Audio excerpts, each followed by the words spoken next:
Lin Zhi had always known she lived in the shadows. Not the quiet, protective kind that shelters a person from the world, but the sharp, suffocating shade cast by brilliance too bright to share space with. Her elder brother, Lin Wen, was a name that opened doors before anyone could even finish his introduction. The child prodigy of the capital, he was celebrated for poetry that made ministers weep and strategy that left generals dumbfounded. And her elder sister, Lin Mei, was the jewel of the Lin household, graceful, articulate, adept in music, painting, calligraphy, and the subtle arts of conversation that made the upper echelons fawn. And then there was Ji, third daughter of the Grand Secretary Lin, and the family's disappointment, though she was only 7 years old. The morning sun had barely kissed the rooftops of the Lin estate when the household gathered in the great hall for an occasion of family bonding, a cultural exchange as her father liked to call it. It was always the same. Lin Wen would recite his latest composition, Lin Mei would respond with a painting or song, and the rest of the household, including Ji, were expected to marvel and applaud. Ji's small hands trembled as she held the scroll of her own writing. She had practiced the couplet for days, copying her brother's elegant strokes over and over, but somehow, every character twisted awkwardly on the paper, as if mocking her. Ji, begin, her mother said, her voice even, practiced in the art of polite impatience. Ji stepped forward, her legs stiff.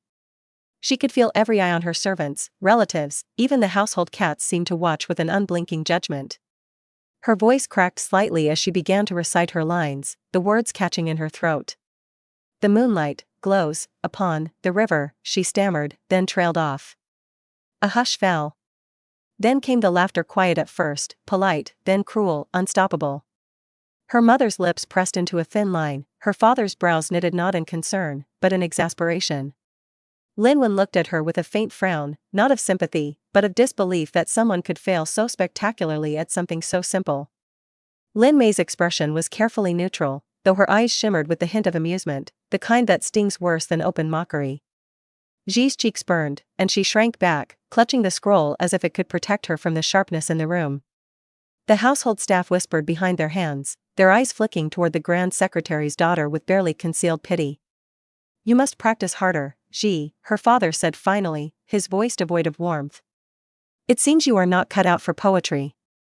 Perhaps, some other talent will suit you better. Her mother's sigh was a soft punctuation to the humiliation. Do not trouble yourself further with the arts. You can leave us to enjoy the demonstration of your siblings' abilities. Ji wanted to disappear into the floorboards. She had known, deep down, that she was not like Wen or Mei. She had tried, oh how she had tried, to imitate their elegance, their poise, their effortless genius. But every attempt ended in stumbles and failures, her clumsiness magnified under the relentless gaze of her family. And now, standing in the echoing hall, surrounded by the grandeur of the Lin estate, she felt like a mistake, a shadow that didn't belong. The rest of the morning passed in a blur of comparisons and snide remarks. Lin Wen's poetry was analyzed, Lin Mei's brush strokes admired, and Ji sat silently, her head bowed, her small heart aching. Every compliment for her siblings felt like another hammer striking her sense of worthlessness. She had always thought love from her parents unconditional, but now she understood that their affection had limits, limits defined by talent, beauty, and accomplishment. By afternoon, Ji had retreated to the garden, the one place in the estate that seemed free from judgment. The courtyard was a mosaic of sunlight and shadow, with koi gliding lazily through the pond and blossoms falling in soft, fragrant showers. She ran her fingers along the smooth stones lining the paths, wishing she could blend into the scenery, be as unnoticed as the wind or the drifting petals. Yet even in this small refuge, the sting of rejection followed her. She thought of her brother, his elegant fingers tracing lines on paper as if magic itself flowed through them. She thought of her sister, her voice lilting like a songbird's, each note perfect. And she, Lin Zhi, felt like a hollow echo, a misfit born into brilliance but incapable of producing any of her own. Tears pricked at the corners of her eyes, but she refused to let them fall. Pride was one thing she clung to, fragile, threadbare, but hers alone. Even if she were dull, clumsy, unremarkable in the eyes of others, she had her own heart, and she would not let anyone see it break. Not yet. That evening, as the household gathered for dinner, the tension in the air was palpable. Servants whispered of the morning's debacle. Her father spoke to her mother in hushed tones about her lack of aptitude. Lin Wen discussed state affairs with ministers, and Lin Mei practiced her music. Ji ate in silence, pushing food around her plate. Each bite was tasteless, swallowed with the bitter aftertaste of failure. When the family finally retired, Zhi lingered in the hall. Her small hand lingered on the carved banister, tracing its ornate patterns as if trying to memorize something permanent in a world that rejected her. She thought about her place in the Lin household, the unspoken truth that she would never be enough for her parents, never measure up to her siblings, never be celebrated. She was an afterthought, a shadow, a footnote in the story of her own family. As night fell, she curled up in her tiny room, the moonlight streaming through the window like silver tears. She whispered into the darkness, "I will find my worth. I will be more than this, more than what they see." The words were fragile, barely a thread of hope, but they were hers. And in the quiet of her room, away from the eyes that dismissed her, Lin Zhi allowed herself to dream of a future where she might shine, in some way, in some place, where being herself would be enough. The Lin household slept, oblivious to the spark quietly igniting in the heart of the so-called dull daughter. But Zhi felt it, an ember of determination, fragile yet insistent. One day, she vowed, she would step out of the shadows. One day, she would discover what her brilliance truly was. The carriage rattled along the uneven road, dust swirling around the wheels and sun beating down on the canvas roof. Lin Zhi sat quietly, clutching the hem of her sleeve, her small frame hunched against the unrelenting heat. The city, with its towering walls, bustling markets, and echoing halls of the Lin estate, receded behind her. Each passing mile felt like leaving a piece of herself, her humiliation, her loneliness, her longing to be seen. Her parents had been unusually brief that morning. "Your dullness is a burden," her father had said.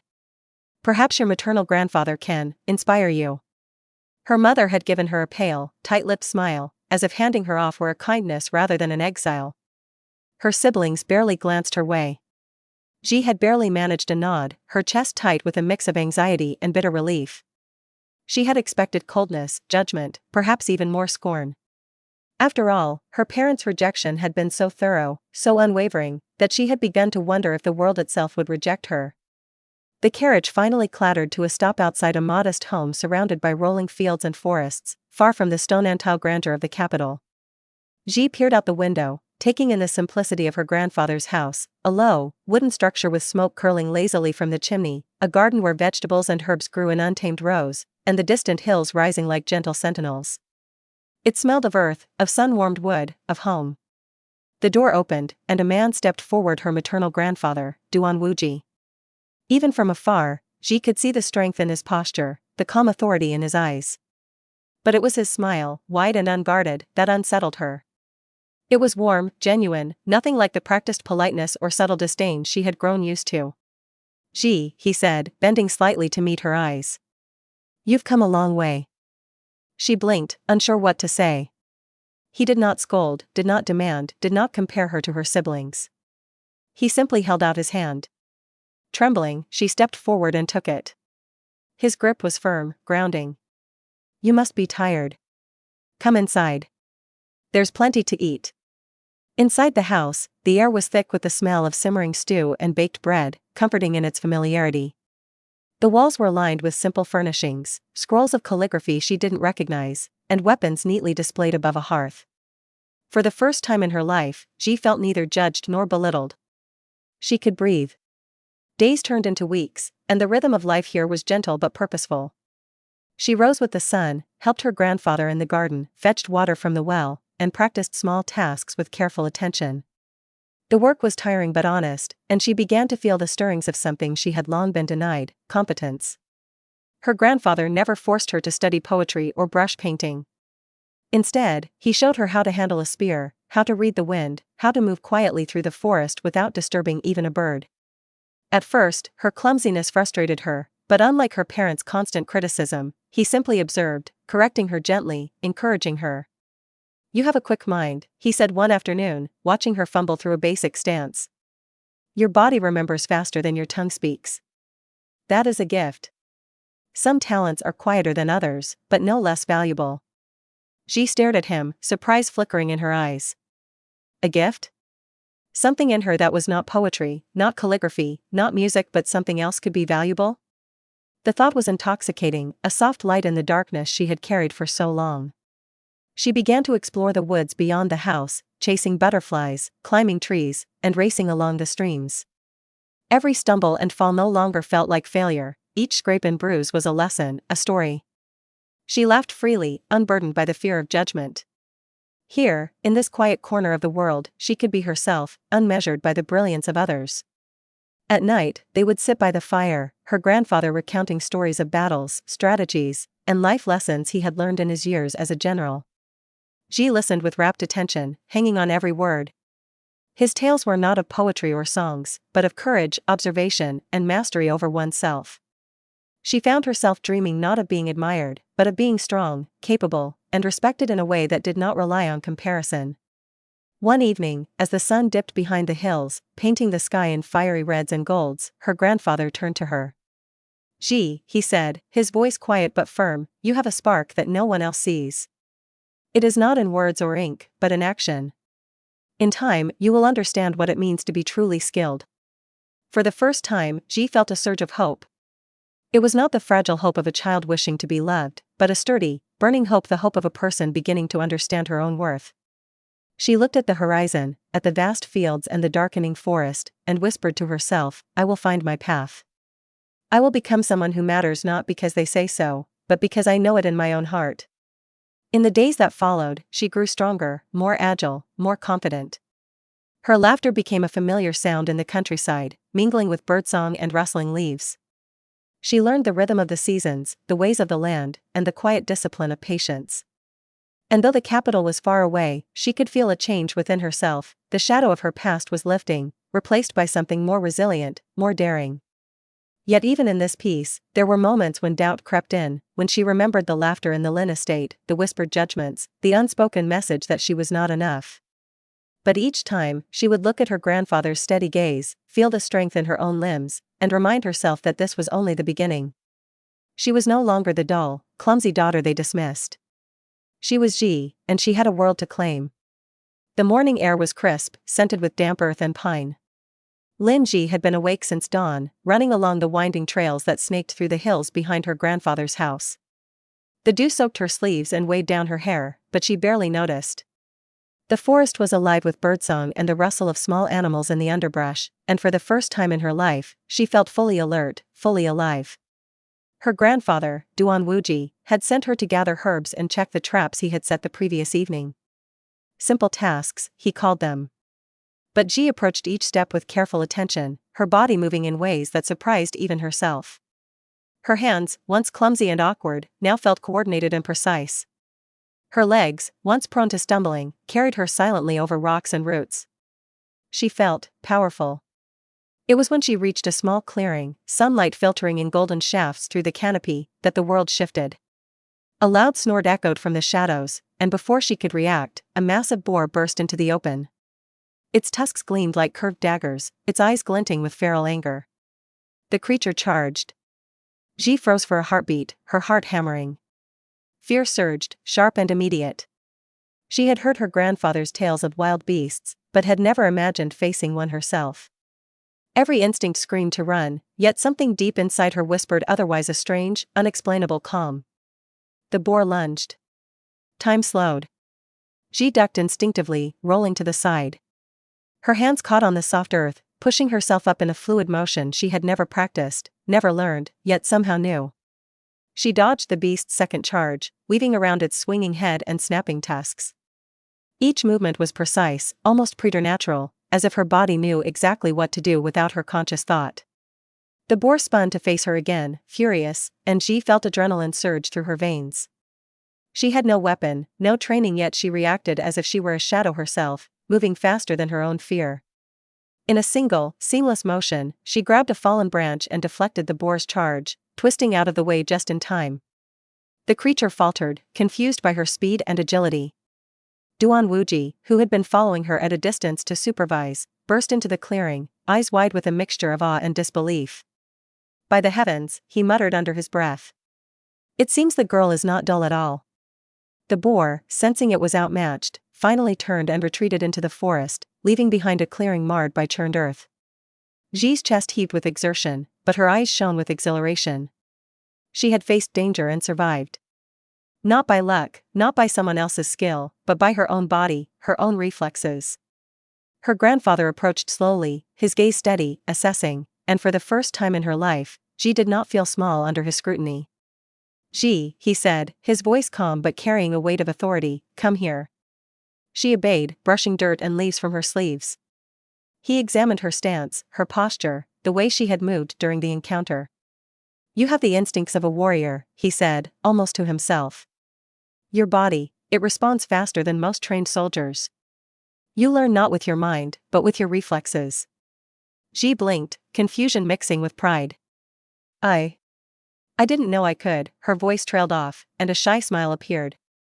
For the first time, someone had not dismissed her abilities, had not measured her against her siblings' brilliance. Instead, her grandfather recognized something unique. Something powerful. He crouched beside her, placing a hand over hers, feeling the tension in her muscles. You have been called dull by others, Zhi. But dullness is only a measure of what you cannot do. It does not account for what you can. And you can move like the wind, strike like lightning, and think with clarity even in chaos. That is a rare gift. Tears pricked Zhi's eyes, not of fear, not of shame, but of a joy so profound it took her breath away. For the first time, she felt pride in herself, not borrowed from her parents' approval, not measured against her siblings' talents, but her own, real, undeniable. The following days were filled with excitement and training, though her grandfather framed it as simple guidance. He taught her to move quietly through the trees, to read an opponent's intent, to sense danger before it arrived. Zhi absorbed every lesson with astonishing speed. She stumbled, yes, sometimes fell hard, but every fall was a lesson, every success a spark that ignited her determination. Her grandfather began to introduce more complex techniques, weapons, and stances. A wooden sword in her hands became an extension of herself, a staff twirled with precision that surprised even him. And yet, what truly impressed him was not her speed or strength, but her adaptability, her intuition, the way she seemed to understand the principles behind every movement instinctively. One afternoon, as the sun dipped low, casting long shadows across the forest floor, Duanwuji sat beside her, watching her practice a series of stances he had taught. She moved fluidly, almost like water, her face focused yet serene. You have a rare gift, Zhi, he said softly. Not everyone can master themselves so quickly. Most must struggle for years to achieve what comes naturally to you. Remember this, your body will remember more than your mind ever could. Trust it. Your strength does not come from imitation or learning alone, it comes from within. Zhi nodded, her eyes shining. I will remember, grandfather. I want to become strong, strong enough to protect those I care about. Strong enough to never be dismissed again. Duanwuji's lips curved into a small, approving smile. Good. And that, Zhi, is where true greatness begins. That night, as she lay beneath the open sky, listening to the soft rustle of leaves and the distant hoot of an owl, Zhi felt something she had never felt before, hope, yes, but also purpose. She had discovered a part of herself that no one had seen before, a hidden fire that no criticism or humiliation could extinguish. Her dreams were filled with motion, with agility, with battles fought and won, with a body and mind working as one. For the first time, the shadows of her past felt distant, like a place she had left behind. And in the quiet night, she made a vow, firm and unshakable, she would not be the dull daughter of the Lin household. She would become someone extraordinary. Morning broke over the countryside like a golden promise, sunlight spilling over the rolling hills and glinting off dew-laden grass. Lin Zhi was already awake, kneeling on the hard wooden floor of her grandfather's training hall, her small hands gripping the wooden sword he had carved for her. Even after weeks of informal lessons in the forest, this day felt different. Today, Duanwuji would begin her formal training. Her heart fluttered with a mix of excitement and nervousness. She had always dreamed of being strong, of being someone more than the shadow of her siblings, but the reality of structured, disciplined training was daunting. Still, she refused to let fear control her. She straightened her back, took a deep breath, and waited. Duanwuji entered quietly, his presence commanding yet calm. His eyes, sharp and discerning, swept over her form, noting the tension in her shoulders, the grip of her hands, the slight tremor in her legs. Zhi, he said, voice low but firm, the path you are about to walk is not easy. Martial skill is not measured in speed alone, nor in strength alone. It is balance, patience, observation, and understanding. Today, you will begin to build yourself from the ground up. Zhi nodded, determination igniting in her chest. I am ready, grandfather. The first weeks were grueling. Duan Wuji began with the fundamentals: stances, footwork, balance. He taught her how to distribute weight, how to move with intention, how to sense the rhythm of an opponent's body. Zhi stumbled constantly at first, her small body unaccustomed to such precise movements. She fell on the wooden floor more times than she could count, her palms scraped, knees bruised, and muscles screaming in protest. Yet every time she faltered, her grandfather's voice was steady, guiding. Again. With focus. Move as though your body is water flow, do not fight against it. Let your body remember. Zhi repeated the motions, her mind a blur of concentration. Slowly, almost imperceptibly at first, her movements became smoother, more natural. She felt her body learning in a way her mind never could. The embarrassment and fear of failure that had haunted her in the Lin household began to dissolve, replaced by exhilaration, a growing sense of competence and control. After a month, Duan Wuji introduced weapons training. Wooden swords first, then spears, then a short staff. Zhi's reflexes, already remarkable, allowed her to grasp complex sequences almost instantly. When her grandfather demonstrated a series of attacks and parries, she mirrored them with near-perfect precision, her body moving in ways that made even him pause in admiration. "You are fast," he said one evening as she practiced alone under the fading sun, sweat glistening on her brow. "But it is not speed alone that makes a warrior. It is understanding. Anticipate your opponent, feel their intent, and act before they even move. That is what separates a master from a novice." Zhi listened, nodding, her eyes wide with hunger for knowledge. She wanted to master every stance, every strike, every motion. She wanted to be more than strong, she wanted to be capable, to be someone who could protect, who could command respect, who could never again be dismissed. As the months passed, her progress astonished even Duan Wuji. By the time she was 10, her movements had become almost fluid, her reflexes uncanny, her precision unmatched. Local challengers came, thinking themselves clever, only to be defeated effortlessly by the small girl with a wooden sword that moved like lightning. Word spread quietly through the surrounding villages: the young granddaughter of General Duan Wuji was no ordinary child. Zhi, however, did not boast. Pride for her came quietly, in the knowledge that she could now trust herself, that she could rely on her own body and mind.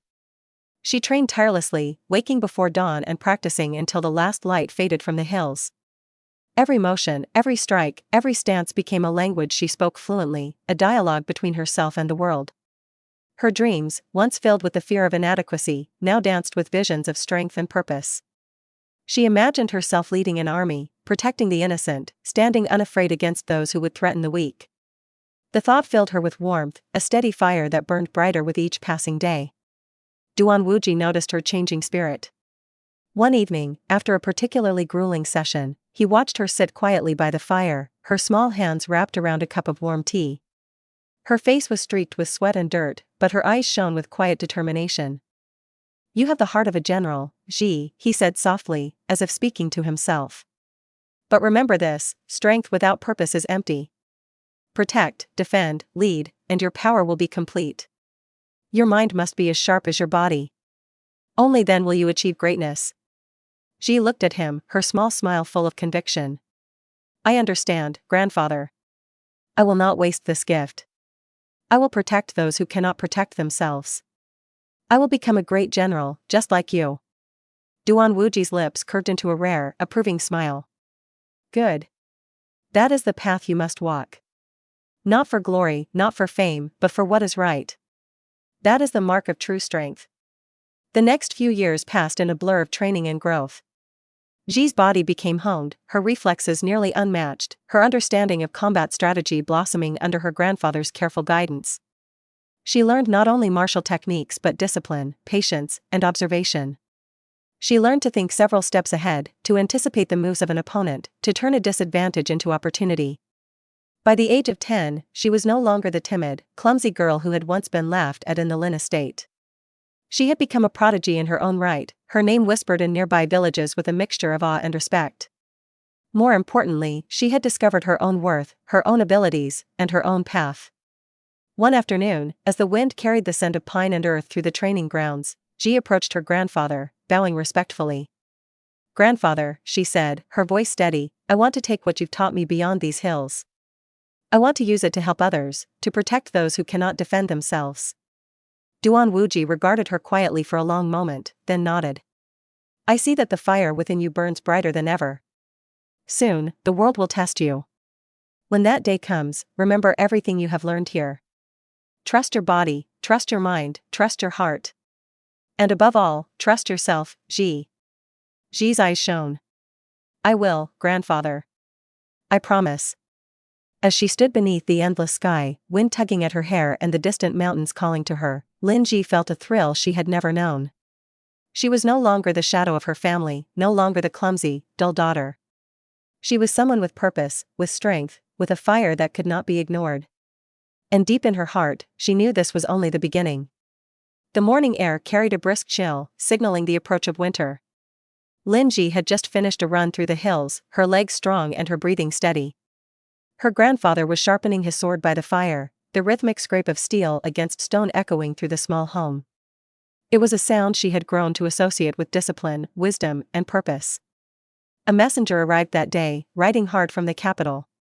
Dust clung to his cloak, and exhaustion was etched into his features. But when he bowed to Duan Wuji, there was a sense of urgency in his posture, a tension that made Zhi sit up a little straighter. Grandfather, the news? She asked, her voice eager, sensing that change was coming. Duan Wuji's expression darkened slightly as he read the dispatch. He motioned for Zhi to sit beside him. Your uncle, General Duan Feng, is struggling on the northern frontier. His forces are engaged with Prince Muronyan of Beirong, a skilled and ruthless general. The capital fears he may not hold the line.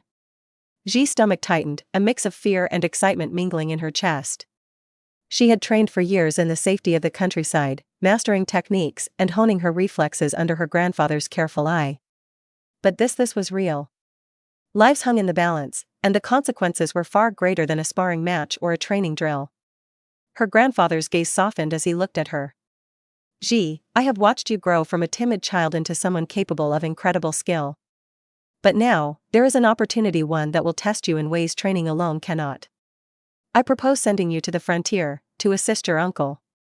You are young, yes, and female, yes, but neither of these diminish your ability. You are ready. Zhi felt a surge of determination. Her heart raced, not from fear, but from anticipation. She had dreamed of being strong, of protecting others, of proving herself. This was the moment her dreams had been leading to. I will go, she said firmly. I want to help. I want to fight, to protect, to learn. I am ready. Duan Wuji studied her closely. Are you certain, Zhi? The frontier is no place for games or pride. Lives will depend on your skill, your judgment, and your courage. I am certain, grandfather, she replied, her voice steady. I will not fail those who need me. The next few days were a whirlwind of preparation. Duan Wuji trained her relentlessly, not in the basics she had mastered those but in strategy, situational awareness, and endurance. He taught her how to read a battlefield, how to anticipate the enemy's moves, how to lead others even when they doubted her. Every exercise was designed to push her beyond her limits, to forge not just her body, but her mind. When the day of departure arrived, Zhi stood at the edge of the forest, her small pack secured, her weapons ready. The sun cast long shadows across the hills, and for a moment, she allowed herself to feel the weight of what she was leaving behind, the peace of her grandfather's home, the forest she had come to love, the security that had allowed her to grow. Remember, Zhi, her grandfather said, placing a firm hand on her shoulder. Strength is not just measured by victory. It is measured by the courage to act, by the wisdom to choose rightly, and by the heart to protect. Trust yourself, and you will not falter. I will, grandfather, she said, her voice full of resolve. The journey to the northern frontier was long and arduous. The roads were treacherous, the winds sharp, and the landscape stark and unforgiving. Zhi traveled alongside seasoned soldiers, many of whom eyed her with skepticism, some with outright amusement. To them, she was the Grand Secretary's daughter, a child with no battlefield experience, a novelty at best. But Zhi remained undeterred. She trained on the road, practicing her stances, her strikes, and her defensive maneuvers whenever the opportunity arose. She observed the soldiers, learning from their movements, noting their strengths and weaknesses. Each day brought her closer to the reality of war, and each day reinforced her determination to prove herself. When they finally arrived at the frontier camp, the scale of the conflict became clear. Tents stretched across the open plains, soldiers drilled tirelessly, and the tension was palpable. Rumors of Prince Moronyan's cunning and cruelty hung in the air like a storm cloud. Zhi could feel the weight of expectation pressing down, yet she welcomed it. This was the crucible she had been preparing for, the stage where her skills and her spirit would be truly tested. Her uncle, General Duan Feng, a tall man with a commanding presence, met her at the camp's entrance. His eyes, sharp and calculating, swept over her with a mixture of disbelief and skepticism. "You are Lin Zhi?" he asked, his voice tinged with doubt. "The daughter of the Grand Secretary? And you are to assist in this campaign?" Zhi bowed respectfully. "Yes, uncle. I am here to serve and to fight." Duan Feng's lips pressed into a thin line. "We shall see." That evening, Zhi stood beneath the vast, star-strewn sky, listening to the distant sounds of the camp. Fires burned along the perimeter, soldiers murmured and moved with disciplined urgency, and somewhere far off, the enemy waited. She tightened her grip on her sword, feeling the familiar hum of energy through her body. For the first time, she was not a child practicing in the safety of her grandfather's yard. She was on the threshold of something greater. Her mind wandered briefly to the Lin estate, to the house where she had been dismissed, to the siblings who had never believed in her. She did not feel bitterness, only resolve. The shadow of her past no longer controlled her. She had been trained, honed, and strengthened. She had the skill, the courage, and the heart to prove her worth. And tomorrow, on the frontier, she would begin. The frontier camp was alive with movement and sound. Soldiers drilled tirelessly, the sharp clang of metal on metal echoing across the plains. The smell of smoke, sweat, and cooking fires hung thick in the air, mingling with the chill of the northern wind. Lin Zhi walked among them, her small figure dwarfed by towering tents and battle-hardened warriors, yet her steps were steady, her posture upright. She could feel their eyes on her, curious, skeptical, dismissive. Her uncle, General Duan Feng, approached, his expression unreadable. His sharp gaze swept over her, lingering on the slight curve of her shoulders and the youth in her face. "Lin Zhi," he said, voice carrying easily across the open field, "I have heard of your skill, though I confess I am not convinced. The battlefield is no place for children, and no place for those untested. You will prove yourself or you will remain here, idle." Zhi bowed slightly. "I understand, uncle. I will do my best." The general's lips pressed into a thin line. He nodded toward a figure standing near the weapons racks, Chen Hu, his personal guard. A seasoned soldier, lean, strong, and cunning, Chen Hu had fought countless battles. He smirked when his eyes met Zhi's. "A child," he muttered under his breath, though Zhi caught it. "This will be easy." Duan Feng's voice cut sharply through the murmurs of the camp. "A sparring match. Lin Zhi, you will face Chen Hu. Show me what you are capable of." The soldiers nearby laughed quietly, shaking their heads. Some whispered, "The Grand Secretary's daughter? More like a child playing at war." Others merely watched, curiosity mingled with amusement. Zhi felt their skepticism, the invisible weight of doubt pressing against her small frame. For a heartbeat, she hesitated, imagining the humiliation if she failed, but then she remembered her grandfather's words, the countless hours of training, and the fire in her own heart. She straightened her back and took a deep breath. Chen Hu moved first, lunging with a practiced swing of his staff. Zhi's reflexes reacted before her mind could even catch up. She sidestepped, her feet gliding across the ground with the ease of years of disciplined practice. She parried, countered, and moved fluidly, almost as if her body anticipated every strike before it happened. The soldiers watching gasped. Even Chen Hu's smirk faltered as he realized this was no ordinary child. Zhi's attacks were precise, her defenses flawless, her movements impossibly quick. Every time he tried to find an opening, she was already there, intercepting, redirecting, moving as if the wind itself had taken shape. Minutes passed, each one a blur of steel and motion. Chen Hu, the veteran, found himself on the defensive, retreating step by step under the relentless precision of this young girl. He tried to use his reach and strength to overpower her, but Zhi's agility, reflexes, and uncanny understanding of timing and leverage made him miss at every turn. Finally, with a swift maneuver, Zhi disarmed him, sending his staff clattering to the ground. She held her own weapon steady, eyes calm and unwavering. The camp fell silent. Soldiers stared in disbelief. Even Duan Feng's face, usually unreadable, betrayed a flash of astonishment. You defeated him," one of the soldiers whispered, awe creeping into his voice. Chen Hu, still catching his breath, bowed his head. You are incredible, he admitted, his voice heavy with respect. Duan Feng stepped forward, his expression a mixture of incredulity and approval. Lin Zhi, he said, his tone carrying the weight of command, it seems I underestimated you. You will serve as my personal guard. Your skill and judgment will be trusted in this camp. You are no longer a child of the Lin estate. You are a soldier of the frontier. Zhi's chest swelled with pride, but her smile was calm, measured. She did not gloat or boast. Instead, she felt a deep, steady satisfaction, a recognition of her own abilities, earned through discipline, effort, and courage. She bowed respectfully. I will serve, uncle. I will do my duty. The soldiers who had laughed or doubted her moments before now approached cautiously, curiosity replaced by tentative respect. Some offered nods of acknowledgement, others a brief smile. Zhi understood that earning their trust would take time, but this first victory had cracked the walls of skepticism. She had proven, in the most immediate way possible, that her skill was real. That evening, as the wind howled across the plain and the camp settled into a tense quiet, Zhi sat by the fire with Chen Hu, who had quietly approached her.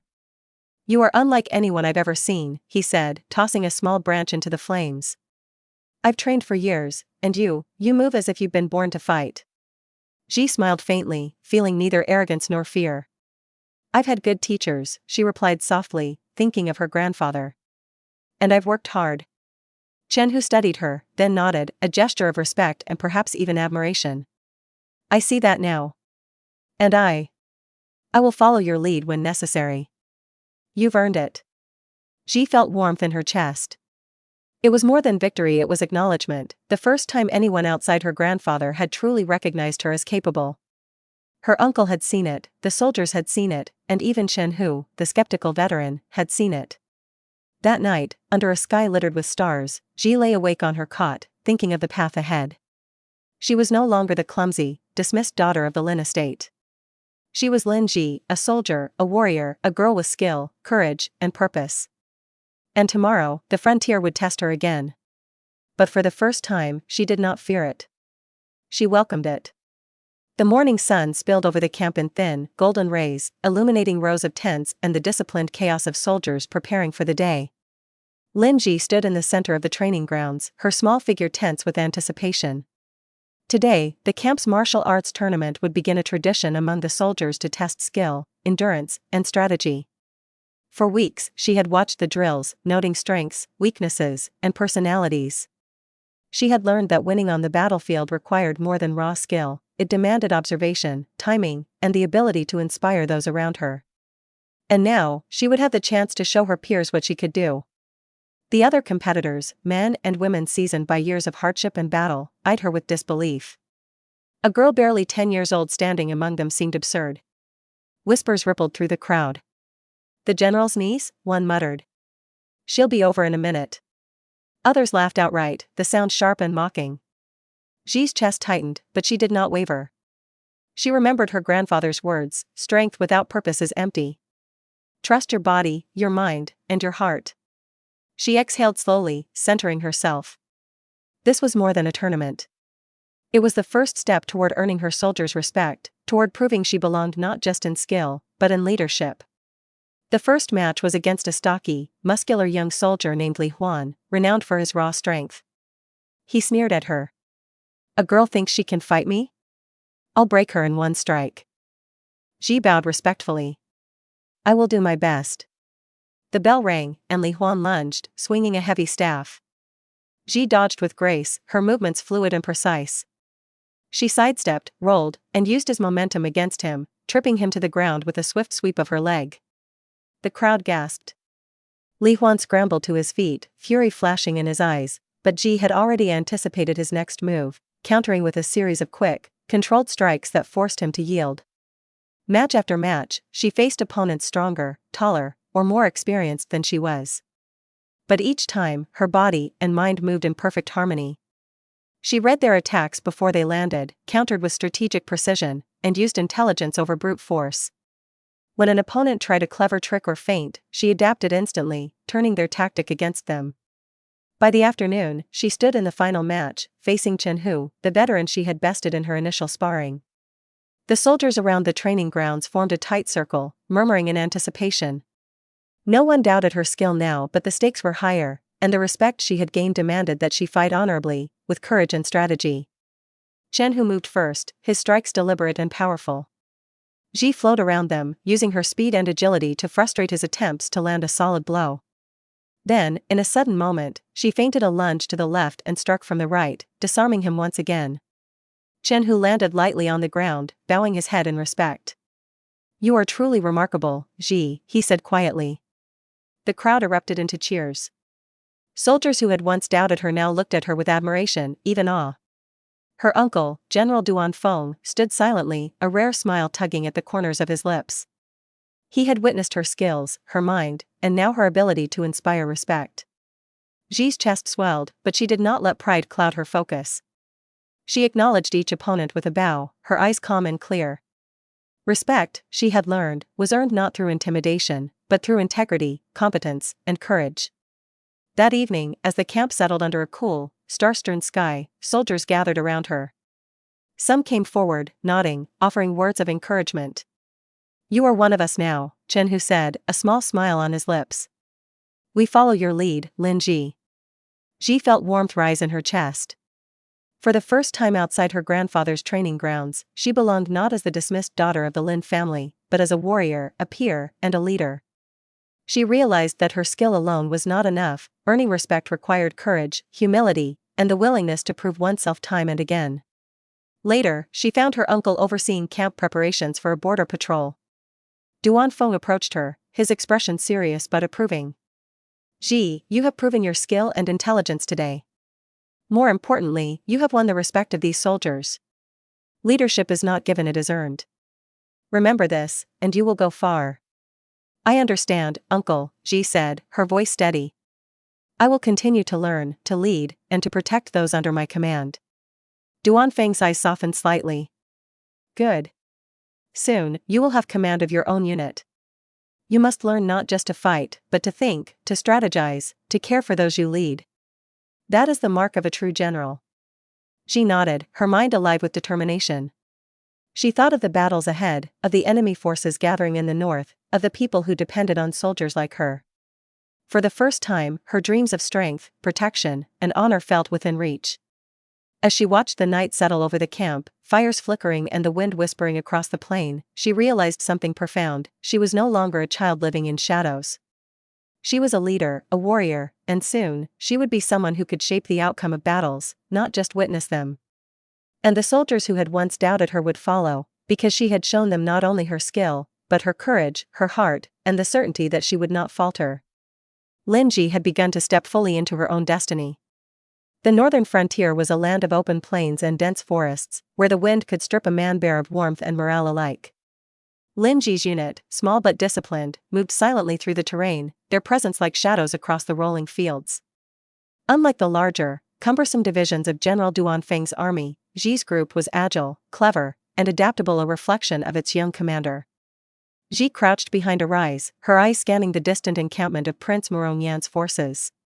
Fires dotted the horizon, illuminating rows of tents and the glint of armor, while mounted scouts patrolled the perimeter with confident arrogance. Murongyan was said to be brilliant, ruthless, and prideful, a hound that would chase anything foolish enough to cross him. But Zhi had learned from her grandfather that the wisest warriors often acted like the fox, patient, cunning, and unpredictable. She signaled her unit to halt. With small, precise gestures, she indicated the positions where they would strike first. Supplies, patrols, and communication lines would be their targets. Confusion and disruption were weapons as effective as steel, and she intended to wield them with precision. "Remember," she whispered to her soldiers, her voice calm but firm, "we strike swiftly, we vanish before they know what hit them. Discipline and timing are our allies. Trust each other, trust your training, and trust me." The soldiers, once skeptical of the girl who had defeated seasoned fighters in the camp, now nodded with quiet determination. They had seen her skill, her decisiveness, and her unwavering courage. They would follow her into any danger. Night fell, and Zhi's unit moved like ghosts. They set small fires to lure enemy scouts, cut supply lines, and scattered provisions to create chaos. Each strike was calculated, silent, precise, and efficient. The enemy reacted too slowly, confusion spreading like wildfire through Murongyan's camp. Zhi watched from the shadows, her sharp eyes tracking movements and adjusting plans in real time. A messenger faltered as he ran through the camp. Zhi's soldiers intercepted him with minimal force, ensuring the prince's officers received false information. Supplies meant for the front lines were burned or rerouted. The enemy was disoriented, their confidence shaken, and morale plummeting. "Excellent," Zhi murmured, a small, satisfied smile on her lips. "We are the fox. They cannot see us coming." Over the following days, she employed guerrilla tactics that combined her physical skill with cunning strategy. She set traps in narrow passes, ambushed isolated patrols, and used the terrain to her advantage. Her soldiers moved like extensions of her own will, their respect and trust in her evident in every action. Yet Zhi also paid careful attention to her troops' well-being. She ensured that they were fed, rested, and encouraged. Morale, she knew, was as crucial as skill. She spoke with each of them, listening to concerns, adjusting strategies to suit their strengths, and fostering a sense of unity that made the small unit stronger than its size suggested. The enemy grew frustrated. Prince Morongyan, arrogant and confident, could not understand how his larger, seasoned force was repeatedly harassed by what he assumed was an insignificant, inexperienced unit. Every failed attack, every burned supply line, gnawed at his pride. Zhi, meanwhile, studied his patterns and habits. She noted his arrogance, his predictability when enraged, and the blind spots in his formations. Patience, she reminded herself, was her greatest ally. Unlike Morongyan, she did not need a direct confrontation yet. The fox waits for the right moment, striking only when victory is certain. One evening, as the wind howled across the plains and the horizon glowed with the embers of another disrupted campfire, Zhi gathered her soldiers. "We have done well," she said, her voice steady but proud. "But this is only the beginning. Morongyan is clever, but he is prideful. He will seek to end this himself. When he does, we must be ready not just to fight, but to outthink him." Her soldiers nodded, hearts buoyed by her confidence and clarity. They trusted her not because she was a commander by birth or rank, but because she had earned it through skill, courage, and intellect. She had turned skepticism into loyalty, fear into determination. That night, Zhi sat alone on a hill overlooking the enemy camp. The moon cast pale light across the plains, illuminating the distant banners of Morongyan's army. She felt a thrill of anticipation and responsibility. The enemy believed they had the advantage, but she had learned that cleverness, patience, and courage often outweighed numbers and arrogance. "The fox does not rush," she reminded herself, "the hound will tire before the fox makes its move. And when the moment comes, victory will be ours." As dawn approached, the horizon glowing faintly with light, Zhi's mind was already planning the next strike. She would continue to disrupt, to weaken, to prepare not for glory, but to protect her soldiers, her uncle's forces, and the frontier itself. Every decision, every movement, was a step toward mastery, toward proving that her skill, heart, and intellect were not to be underestimated. The war had begun, but it was not yet a battle. It was a chessboard, and Zhi Lin, once dismissed as a dull child, was emerging as a strategist of extraordinary cunning. And in her heart, she knew that the fox, patient and precise, would have the last move. The battlefield stretched endlessly under a gray, oppressive sky. Mud clung to the boots of soldiers, and the air reeked of sweat, smoke, and tension. Lin Zhi stood at the head of her unit, her armor fitted snugly, her sword in hand, eyes narrowed as she surveyed the enemy lines. Across the field, Prince Morongyan's army glinted with the arrogance of confidence, their banners snapping sharply in the wind. Zhi's soldiers, hardened by the past weeks of skirmishes and guided by her leadership, stood ready, disciplined, and unwavering. Their respect for her had grown into loyalty, trust, and quiet awe. She did not boast, did not give speeches. She did not need to. Her presence alone had become a beacon, her calm resolve radiating through the ranks. "Stay with me," she murmured to her closest aides. "Watch the patterns, anticipate the openings. Morongyan's pride will be his undoing. Strike decisively when the moment comes." The enemy general, tall and commanding, rode forward on a black stallion. His gaze swept the battlefield, then fixed on Zhi. Recognition flickered across his sharp features, a mixture of shock and incredulity. He had heard rumors of the young girl who had disrupted his supply lines, who had outmaneuvered his scouts, who had become a thorn in his side. But to see her in the flesh, commanding troops with the authority of a seasoned general, was beyond his expectation. "You? Lin Zhi?" he spat, disbelief dripping from his words. The Grand Secretary's daughter, the girl dismissed as useless? Zhi met his gaze steadily. I am the same Lin Zhi, she said calmly. But I am no longer a child. I am a soldier. And today, your arrogance ends here. Morong Yan's lips twisted into a cruel smirk. We shall see. The clash began with a thunderous roar, the two armies colliding in waves of steel and chaos. Soldiers fought fiercely, arrows arced through the sky, and the ground became churned into mud by hooves and boots. Zhi moved among her unit like a conductor of chaos, her sword striking precisely where it needed to, her commands shouted with clarity and authority. She anticipated enemy moves, repositioned her troops to exploit openings, and coordinated attacks that destabilized the prince's formations. Amid the fray, Morong Yan dismounted, striding directly toward her position. His presence was commanding, every step deliberate, his sword glinting in the gray light. Zhi's pulse quickened, but her mind was sharp. She tightened her grip on her weapon, centering herself. This was no longer a skirmish or a series of distractions, this was the duel that would decide the battle. They circled each other, swords clashing in sparks that lit the stormy dusk. Morong Yan struck with force and speed, each blow designed to overpower, intimidate, and test. Zhi parried, countered, and moved with precision that seemed almost impossible for one so young. Each attack she anticipated, each feint she read, each defensive motion calculated. You are skilled, Morong Yan hissed through gritted teeth, his surprise evident. But skill alone cannot win you this battle. Zhi's eyes narrowed, but she did not waver. She had anticipated his arrogance, his reliance on brute force and predictable patterns. Slowly, methodically, she began to draw him toward the edge of the battlefield, where the terrain favored her narrow ridges, sudden dips, and dense brush that would hinder his larger, heavier forces. You underestimate me, she said quietly, almost to herself, and that is your mistake.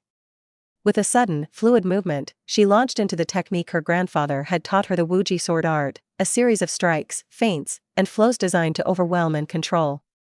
Morong Yan met her with all his strength, but her speed, precision, and understanding of leverage made his attacks falter. She flowed around him, moving like water, striking like lightning. The duel reached a crescendo as Zhi landed the final sequence of the Wuji sword art, disarming the prince and sending him to his knees, wounded but alive. His army, witnessing the collapse of their general's dominance, faltered, confusion spreading like wildfire. Zhi's troops seized the opportunity, pressing forward with precision and decisiveness, routing the enemy completely. When the dust settled, the battlefield was quiet save for the groans of the wounded and the murmurs of astonished soldiers. Morong Yan lay defeated, his pride shattered, while Zhi stood tall, her chest heaving, sweat and blood streaking her face but her eyes shining with resolve. General Duanfeng arrived, surveying the scene, and for the first time a broad smile broke across his face. Zhi, you have done more than I could have imagined. You have not only defeated Morong Yan but secured victory for the frontier. You have proven yourself, beyond question, as a leader and a warrior. Zhi lowered her sword, bowing slightly, humility tempered by the pride she had earned. I only did what was necessary, uncle. The soldiers, and all those who depend on us, deserved victory. Her uncle placed a hand on her shoulder, his eyes reflecting both pride and astonishment. You are extraordinary, Zhi. Truly extraordinary. Today, you have changed the course of history, and you have done so by being yourself. As the sun dipped below the horizon, painting the battlefield in crimson and gold, Zhi stood among her troops, her heart swelling with emotion. She had faced doubt, scorn, and fear, and emerged victorious not because she had sought glory, but because she had trusted in her own strength, skill, and judgment. For the first time, she felt complete not merely as a warrior, but as a person who had found her place in the world, who had earned respect, and who had proven that even those once dismissed as dull or weak could rise to greatness. And as the wind swept across the battlefield, carrying the scent of victory and smoke, Lin Zhi knew that this was only the beginning of her journey. The streets of the capital were alive with excitement. Banners fluttered from every rooftop, and the air was filled with the scent of incense and roasted meats. Rumors of the northern frontier's victory had spread quickly, carried by merchants, soldiers, and messengers alike. Lin Zhi, once dismissed as clumsy and dull, now returned not as a mere girl, but as a heroine whose deeds had shaken the empire. Her carriage rolled slowly through the streets, escorted by a contingent of soldiers who had witnessed her courage firsthand. Citizens crowded the sides of the road, craning to catch a glimpse of the young general who had routed the feared Prince Morong Yan. Murmurs of awe and praise followed her, whispers of the fox of the frontier and the General Duan's granddaughter spreading like wildfire. Xi's expression was calm, her posture upright, her hands resting lightly on the hilt of her sword. She had imagined this moment countless times, not for glory, but for the sense of purpose and validation she had longed for as a child. And now, it was real. The gates of the imperial palace loomed ahead, and as she stepped down from the carriage, the emperor himself awaited her. He was a tall, imposing figure, his eyes sharp but kind as they swept over her. "Lin Zhi," he said, voice resonant and commanding, "your deeds at the northern frontier have brought great honor to the empire. You have not only defended our lands but inspired our people. For this, I bestow upon you the title of nation-guarding female general." Zhi bowed deeply, her heart swelling with pride yet tempered with humility. "I am honored, your majesty," she said softly. "I only did what was necessary to protect our people." The emperor nodded, his gaze lingering with approval. "You have earned the gratitude of the throne, the empire, and every soldier who fought beside you. Know that your name will be remembered for generations." As the ceremony ended and she stepped back into the sunlight, Xi's thoughts turned to her family, the ones who had once dismissed her, laughed at her failures, and compared her unfavorably to her siblings. Her parents, brother, and sister now stood at the edge of the crowd, their expressions a mixture of awe, shame, and disbelief. "Xi," her mother began, voice trembling. We were wrong. You've done something incredible." Her father's face was red with embarrassment, his usual pride replaced by guilt. Lin Wen and Lin Mei stood awkwardly, their usual confidence faltering as they finally faced the sister they had once considered beneath them. Xi looked at them calmly, the weight of years of neglect and scorn behind her eyes. She remembered the humiliation of her failed couplet exchange, the endless comparisons, the ridicule, the sense of worthlessness she had felt for so long. And yet, she did not feel bitterness now. Only clarity. "I have heard your words," she said softly, her voice steady. "I understand your regret. But I am no longer the girl you doubted. I am Lin Zhi, a general in my own right, and I have chosen my own path. I acknowledge my past, I acknowledge you, but I will not be defined by it." Her mother's lips quivered, her father bowed his head, and her siblings looked on in stunned silence. They could not deny her accomplishments, nor the strength and grace with which she carried herself. Xi turned from them, lifting her head high. Soldiers and citizens alike watched in admiration as she strode forward, confident and assured. She was no longer seeking approval from anyone, she had earned her own. In the following days, Xi took command of her unit and oversaw the integration of her tactics into the broader frontier defense.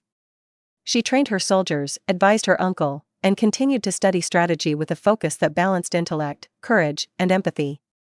Each victory, each lesson learned, reinforced the path she had chosen, the path she had forged for herself. Late one evening, she stood on the balcony of her quarters, overlooking the lantern-lit streets of the capital. The city pulsed with life, its people safe for now because of the courage of a girl once called dull and clumsy. Her thoughts wandered briefly to her grandfather, to the quiet hills of the countryside where she had first discovered her gift, and she felt a deep, abiding gratitude. "I will honor your teachings, grandfather," she whispered to the night, "and I will continue to protect those who cannot protect themselves. Always." The shadows of the past had faded. Lin Zhi, the girl once dismissed, had become a symbol of strength, intelligence, and independence. She had faced ridicule, danger, and disbelief and emerged victorious. Her family had witnessed her transformation, the empire had recognized her courage, and the world would remember her name. But more importantly, Xi had found herself. She was no longer defined by others' expectations or their scorn. She was her own person, a general, a leader, and a protector. The road ahead would bring new challenges, new battles, and new decisions, but she welcomed them with open arms. The wind carried the scent of the city and the promise of future victories. Lin Zhi straightened, eyes bright, shoulders squared. She had claimed her destiny, and now, nothing could stop her from shaping the world in her own image. For the first time in her life, she felt entirely free.